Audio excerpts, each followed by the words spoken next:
The Word became flesh and blood and moved into the neighborhood. John 1:14 from the Message. Welcome to our third video segment discussing Pastor Greg Finke's book, Joining Jesus on His Mission, How to Be an Everyday Missionary. Pastor Greg writes the following at the beginning of chapter 2. Jesus is on a mission. He's on a grand adventure to redeem and to restore human lives to the kingdom of his Father. This is nothing new.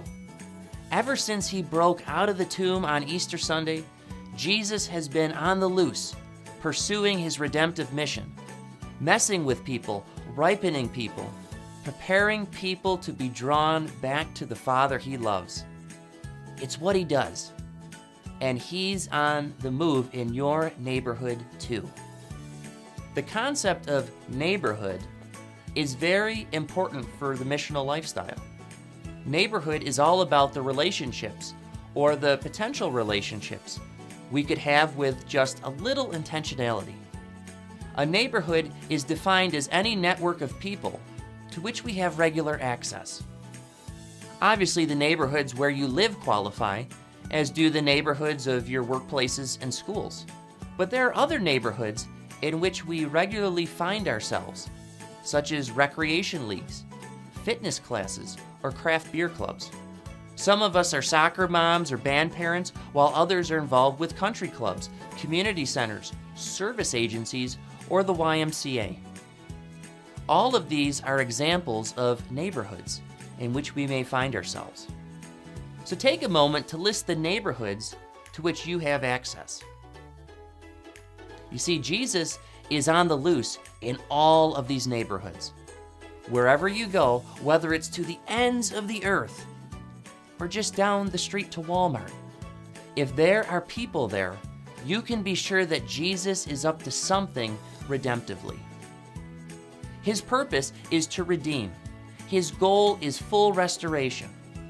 As Pastor Greg Finke states, Jesus intersects every person's timeline at various points during their life in order to begin a process of redemption and restoration to the kingdom of his Father.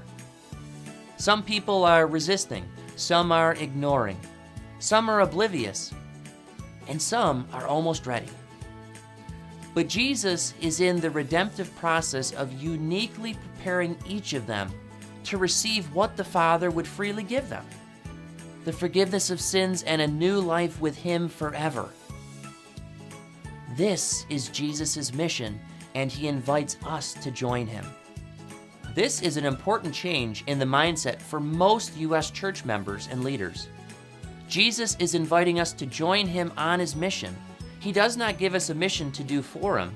He invites us to come with him. Think about it. If we go for Jesus, we are doing the work and seeing the results of what we accomplish. When we go with Jesus, he is doing the work, and we are seeing the results of what Jesus can accomplish. One is hard, the other is fun. One is exhausting, the other is energizing. Only Jesus can do Jesus' work. Only Jesus could die on the cross and rise again to take away our sins. Only Jesus can ripen a person for this good news. Only Jesus can know the timing of a person's seasons. Only Jesus can cause the seed we sow to germinate at just the right moment. Our job is not to try and do Jesus' work for him.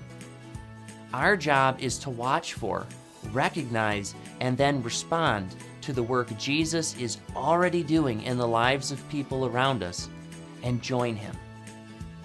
In the Gospel of John, Jesus tells his disciples, "Open your eyes and look at the fields.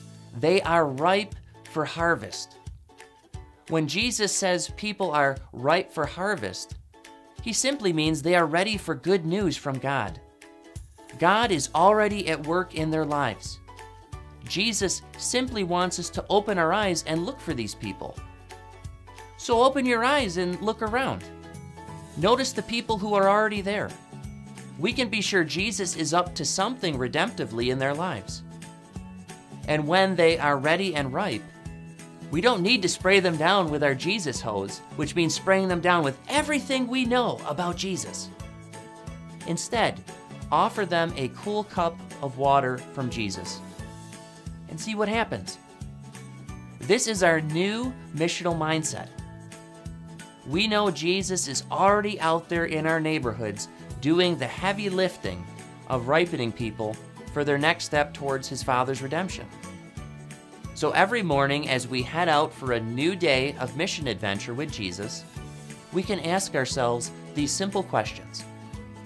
What is Jesus already up to? Who are these people around me? And what are they almost ready for? Because the bottom line is Jesus did not give you a mission to do for him. He invites you to come on his mission with him. In our next video segment, we will turn our attention to the mission field we call the United States of America. Until then, have fun being a local missionary in your community.